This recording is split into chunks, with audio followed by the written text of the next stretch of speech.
that's really difficult to tell. And because of that, I rely more on feedback from individuals after doing metric analysis and numerical analysis. So does that help? Any thoughts? I think that, yeah, that helps. And I have a follow-up if that's okay. Of course. Um, Another market that I looked at was Memphis. It's a bigger one. It's kind of Mhm. outside the scope of, I guess you said like 80 to 200,000 people is what you're looking for.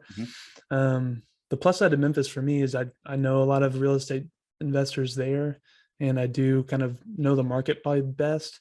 And I have a lot of experts out there, but I haven't reached out to them about the specific stuff that you have me doing. But what's the downside to like a bigger market that's not like a Bay Area, that's not like a, like Memphis isn't some like pretty place. It's a really cool Right. place, but it's not like, it's pretty grungy, grimy, and pretty like it fits a lot of the metrics that you have us looking for. There's good job growth, there's income growth, rent to price is good.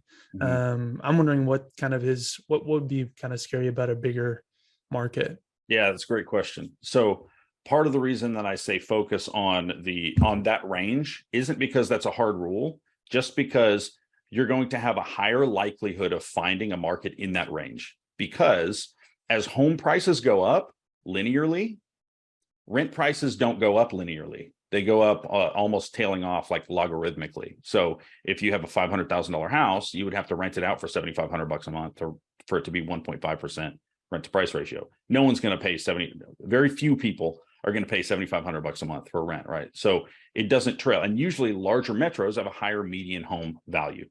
So that's why I do that. It's really a method of helping people focus and succumb to analysis paralysis a little bit later, right? Or just not having to deal with it. All right. So now, if you find a market that has a higher population, that's okay. Still run the rest of the numbers.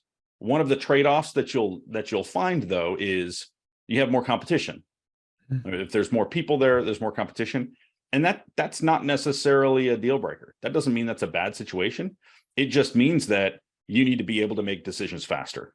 All right. One of the two things that a real estate investor has to do is make well-informed decisions quickly.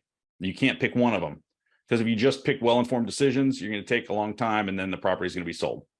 If you just make quick decisions, you can get yourself in a lot of trouble, right? Lose a lot of money. So you've got to be able to do both of those. And the way that you actually cultivate that is by analyzing deals. And then if you don't get the deal that you want, looking back and saying, why? Okay, I didn't move fast enough. What was my biggest holdup? It was because I couldn't validate ARV, or I couldn't get a quote for contractors fast enough. If you can optimize there and can continue to iterate there, then I think that it could be a reasonable opportunity. But that's another thing that I would lean on initial connections in the market to say, hey, is this a really competitive spot? Like, are people just skimming by the skin of their teeth, right? Because the more competition there is in a market, the more demand there is in a market, the Lowers higher the the price. price. Yeah. Right, Okay. right. So it's got a little bit less on the bone, but you have higher renters, right? You've got more demand for renters. So that's a good thing. So it comes with a trade-off. And as long as you're aware of that, I think it's reasonable to even consider that market. So you'd say like a bigger market too is just not the best starter market, because if I'm probably not I'm not going to be the quick decision with well-informed, that kind of stuff yet. That is one thing that's hard about it. The other Yeah. thing to say is with your first market, this isn't going to be your forever market. It doesn't have to be that way. You Okay. might get 2, maybe 4. I mean, Luis has a single unit in 4 different markets, right? That's fine, right? Now, once you learn everything and you say, I want to optimize for this market, great. That's totally fine. Another example of a market that the rent to price ratio and everything checks out, that's more competitive, is Tulsa. Hey, thanks for watching.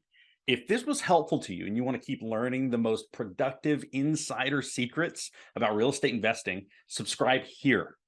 If you're ready to start building your cash flowing portfolio and do what I did, build a multi-million-dollar portfolio in 18 months so that you can quit the rat race 9 to 5 in less than 3 years, and you want someone to walk you through the entire process step by step so that you can move faster with less risk, be protected from risk, then click here to learn how I work with people. And I will show you how I help people get their first cash flowing rental in 90 days.